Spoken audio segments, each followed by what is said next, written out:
ನಮಸ್ಕಾರ ವೀಕ್ಷಕರೇ, ನೋಡಿ ಸಂಕ್ರಾಂತಿ ಹಬ್ಬದ ಪ್ರಯುಕ್ತ ರಾಜ್ಯದ ಜನತೆಗೆ ಸರ್ಕಾರದಿಂದ ಒಂದು ಸಿಹಿ ಸುದ್ದಿ ಇದೆ. ಈಗಾಗಲೇ ಗೃಹಲಕ್ಷ್ಮಿ ಮತ್ತು ಅನ್ನಭಾಗ್ಯ ಯೋಜನೆಯ ಹಣವನ್ನು ಪಡೆಯುತ್ತಿರುವಂತಹ ಪ್ರತಿಯೊಂದು ಗೃಹಿಣಿಯರು ಈ ಒಂದು ವಿಡಿಯೋನ ತಪ್ಪದೆ ಪೂರ್ತಿ ನೋಡಿ. ನಿಮ್ಮ ಬ್ಯಾಂಕ್ ಖಾತೆಗೆ ಹಣ ಬಿಡುಗಡೆ ಮಾಡುವಂತಹ ವಿಷಯದಲ್ಲಿ ಸರ್ಕಾರ ಪ್ರತಿಯೊಂದು ಗೃಹಿಣಿಯರಿಗೂ ಕೂಡ ಒಂದು ಸಿಹಿ ಸುದ್ದಿನ ಕೊಟ್ಟಿದೆ. ಹಾಗಾದರೆ ಬನ್ನಿ ಸ್ನೇಹಿತರೆ, ಆ ಒಂದು ಸಿಹಿ ಸುದ್ದಿ ಏನು ಅಂತ ತಿಳ್ಕೊಳ್ಳೋಣ. ಅದಕ್ಕಿಂತ ಮುಂಚೆ ನೀವೇನಾದ್ರೂ ಇನ್ನೂ ಸಹ ನನ್ನ ಚಾನಲ್ಗೆ ಸಬ್ಸ್ಕ್ರೈಬ್ ಮಾಡ್ಕೊಂಡಿಲ್ಲ ಅಂದರೆ ದಯವಿಟ್ಟು ಪ್ರತಿಯೊಬ್ಬರೂ ಚಾನಲ್ನ ಸಬ್ಸ್ಕ್ರೈಬ್ ಮಾಡ್ಕೊಳ್ಳಿ. ತುಂಬ ಜನ ವಿಡಿಯೋನ ನೋಡ್ತಾ ಇದ್ದೀರಾ, ಆದರೆ ಇನ್ನೂ ಕೂಡ ಚಾನಲ್ನ ಸಬ್ಸ್ಕ್ರೈಬ್ ಮಾಡ್ಕೋತಾ ಇಲ್ಲ. ದಯವಿಟ್ಟು ಪ್ರತಿಯೊಬ್ಬರೂ ಸಬ್ಸ್ಕ್ರೈಬ್ ಮಾಡಿಕೊಂಡು ಹಾಗೆ ವಿಡಿಯೋಗೊಂದು ಲೈಕ್ನ ಕೊಡಿ.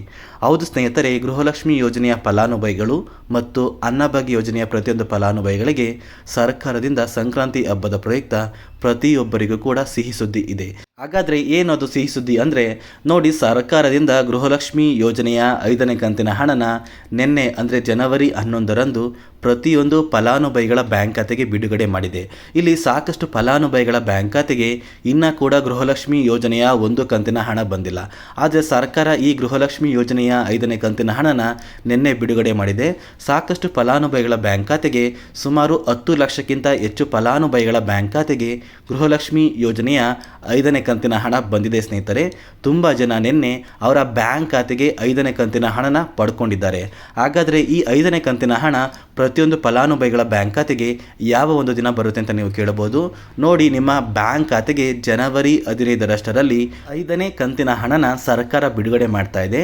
ಈ ಒಂದು ಹಣ ಜನವರಿ 15ರಷ್ಟರಲ್ಲಿ ಪ್ರತಿಯೊಂದು ಫಲಾನುಭವಿಗಳ ಬ್ಯಾಂಕ್ ಖಾತೆಗೆ ತಲುಪುತ್ತೆ. ಮತ್ತು ಸ್ನೇಹಿತರೆ, ಈ ಗೃಹಲಕ್ಷ್ಮಿ ಯೋಜನೆಯ ಪೆಂಡಿಂಗ್ ಇರುವಂತಹ ಹಣ ಪ್ರತಿಯೊಂದು ಫಲಾನುಭವಿಗಳ ಬ್ಯಾಂಕ್ ಖಾತೆಗೂ ಕೂಡ ಬರ್ತಾ ಇದೆ. ಸರ್ಕಾರ ಇಂದಿನಿಂದ ಪ್ರತಿಯೊಂದು ಫಲಾನುಭವಿಗಳ ಬ್ಯಾಂಕ್ ಖಾತೆಗೆ 1ನೇ ಕಂತು, 2ನೇ ಕಂತು ಮತ್ತು 3ನೇ ಕಂತು ಒಟ್ಟಿಗೆ 6,000 ಹಣನ ಪ್ರತಿಯೊಂದು ಫಲಾನುಭವಿಗಳಿಗೆ ಬಿಡುಗಡೆ ಮಾಡ್ತಾ ಇದ್ದಾರೆ.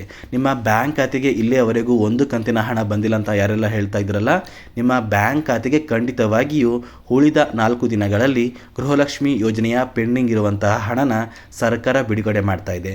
ಮತ್ತು ಸ್ನೇಹಿತರೆ, ತುಂಬ ಜನಕ್ಕೆ ಇನ್ನೂ ಕೂಡ ಗೃಹಲಕ್ಷ್ಮಿ ಯೋಜನೆಯ 4ನೇ ಕಂತಿನ ಹಣ ಬಂದಿಲ್ಲ. ನಿಮ್ಮ ಬ್ಯಾಂಕ್ ಖಾತೆಗೆ ಇಲ್ಲಿಯವರೆಗೂ 3 ಕಂತುಗಳ ಹಣ ಬಂದಿರುತ್ತೆ. ಅಂತಹ ಫಲಾನುಭವಿಗಳ ಬ್ಯಾಂಕ್ ಖಾತೆಗೆ ಗೃಹಲಕ್ಷ್ಮಿ ಯೋಜನೆಯ 4ನೇ ಕಂತಿನ ಹಣ ಮತ್ತು 5ನೇ ಕಂತಿನ ಹಣ ಒಟ್ಟಿಗೆ ಬರುವಂತಹ ಸಾಧ್ಯತೆ ತುಂಬಾ ಇದೆ. ಈ ಒಂದು ಮಾಹಿತಿನ ಸರ್ಕಾರದಿಂದನೇ ಕೊಡ್ತಾ ಇದ್ದಾರೆ. ಸ್ನೇಹಿತರೆ, ಸಾಕಷ್ಟು ಫಲಾನುಭವಿಗಳು ಹೇಳ್ತಾ ಇದ್ದೀರಾ, ನಮ್ಮ ಬ್ಯಾಂಕ್ ಖಾತೆಗೆ ಗೃಹಲಕ್ಷ್ಮಿ ಯೋಜನೆಯ 4 ಕಂತಿನ ಹಣ ಬಂದಿದೆ, ಆದರೆ ಅನ್ನಭಾಗ್ಯ ಯೋಜನೆಯ 1 ಕಂತಿನ ಹಣ ಬಂದಿಲ್ಲ, ನಾವು ಏನು ಮಾಡಬೇಕು ಅಂತ.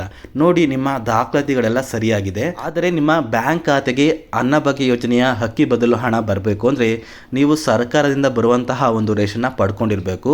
ನಿಮ್ಮ ರೇಷನ್ ಕಾರ್ಡ್ಗೆ ಸರ್ಕಾರದಿಂದ ಬರುವಂತಹ ಒಂದು ಅಕ್ಕಿ ಇರ್ಬೋದು, ಅದನ್ನು ನೀವು ಪಡ್ಕೊಂಡ್ರೆ ಮಾತ್ರ ನಿಮ್ಮ ಬ್ಯಾಂಕ್ ಖಾತೆಗೆ ಅನ್ನಭಾಗ್ಯ ಯೋಜನೆಯ ಅಕ್ಕಿ ಬದಲು ಹಣ ಬರುತ್ತೆ ಸ್ನೇಹಿತರೆ.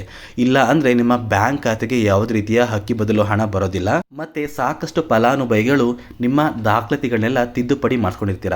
ಅಂದರೆ ನಿಮ್ಮ ಆಧಾರ್ ಕಾರ್ಡ್ ಅಪ್ಡೇಟ್ ಇರ್ಬೋದು, ಮತ್ತು ನಿಮ್ಮ ಬ್ಯಾಂಕ್ ಖಾತೆಗೆ NPCA ಲಿಂಕ್ ಮಾಡಿಸ್ಕೊಂಡಿರ್ಬೋದು, ಅಥವಾ ನಿಮ್ಮ ರೇಷನ್ ಕಾರ್ಡ್ನ KYC ಇರ್ಬೋದು. ಸೊ ಈ ಥರ ಎಲ್ಲ ನೀವು ಅಪ್ಡೇಟ್ ಮಾಡಿಸಿರ್ತೀರಲ್ಲ, ಇಂತಹ ಫಲಾನುಭವಿಗಳ ಬ್ಯಾಂಕ್ ಖಾತೆಗೆ ಸರ್ಕಾರದಿಂದ ಇಂದು ಗೃಹಲಕ್ಷ್ಮಿ ಯೋಜನೆಯ ಹಣ ಮತ್ತು ಅನ್ನಭಾಗ್ಯ ಯೋಜನೆಯ ಅಕ್ಕಿ ಬದಲು ಹಣನ ಪ್ರತಿಯೊಂದು ಫಲಾನುಭವಿಗಳ ಬ್ಯಾಂಕ್ ಖಾತೆಗೆ ಬಿಡುಗಡೆ ಮಾಡ್ತಾ ಇದೆ. ಯಾರೆಲ್ಲ ನಿಮ್ಮ ದಾಖಲಾತಿಗಳನ್ನೆಲ್ಲ ಅಪ್ಡೇಟ್ ಮಾಡಿಸಿದ್ದೀರಾ ಅಂತಹ ಫಲಾನುಭವಿಗಳ ಬ್ಯಾಂಕ್ ಖಾತೆಗೆ ಗೃಹಲಕ್ಷ್ಮಿ ಮತ್ತು ಅನ್ನಭಾಗ್ಯ ಯೋಜನೆಯ ಅಕ್ಕಿ ಬದಲು ಹಣ ಬಿಡುಗಡೆ ಆಗ್ತಾ ಇದೆ. ಮತ್ತು ಸ್ನೇಹಿತರೆ, ಈ ಒಂದು ಗೃಹಲಕ್ಷ್ಮಿ ಯೋಜನೆಯ 5ನೇ ಕಂತಿನ ಹಣ ಯಾವ ಜಿಲ್ಲೆಗಳ ಫಲಾನುಭವಿಗಳ ಬ್ಯಾಂಕ್ ಖಾತೆಗೆ ಬಿಡುಗಡೆ ಆಗ್ತಾಯಿದೆ ಅಂದರೆ, ಕರ್ನಾಟಕದಲ್ಲಿ ಇರುವಂತಹ ಪ್ರತಿಯೊಂದು ಜಿಲ್ಲೆಗಳ ಫಲಾನುಭವಿಗಳ ಬ್ಯಾಂಕ್ ಖಾತೆಗೆ ಬಿಡುಗಡೆ ಆಗ್ತಾಯಿದೆ. ಈಗಾಗಲೇ ನಿನ್ನೆ ಸುಮಾರು ಸಾಕಷ್ಟು ಜಿಲ್ಲೆಗಳ ಫಲಾನುಭವಿಗಳ ಬ್ಯಾಂಕ್ ಖಾತೆಗೆ ಗೃಹಲಕ್ಷ್ಮಿ ಯೋಜನೆಯ 5ನೇ ಕಂತಿನ ಹಣ ಬಿಡುಗಡೆಯಾಗಿದೆ. ತುಂಬ ಜನ ಕಮೆಂಟ್ನ ಮಾಡಿ ತಿಳಿಸಿದ್ದಾರೆ, ನಮ್ಮ ಬ್ಯಾಂಕ್ ಖಾತೆಗೆ ಗೃಹಲಕ್ಷ್ಮಿ ಯೋಜನೆಯ 5ನೇ ಕಂತಿನ ಹಣ ಬಂದಿದೆ, ನಮ್ಮದು ಇಂತಹ ಒಂದು ಜಿಲ್ಲೆ ಅಂತ ಸಾಕಷ್ಟು ಜನ ಕಮೆಂಟ್ ಮೂಲಕ ತಿಳಿಸಿದ್ದಾರೆ.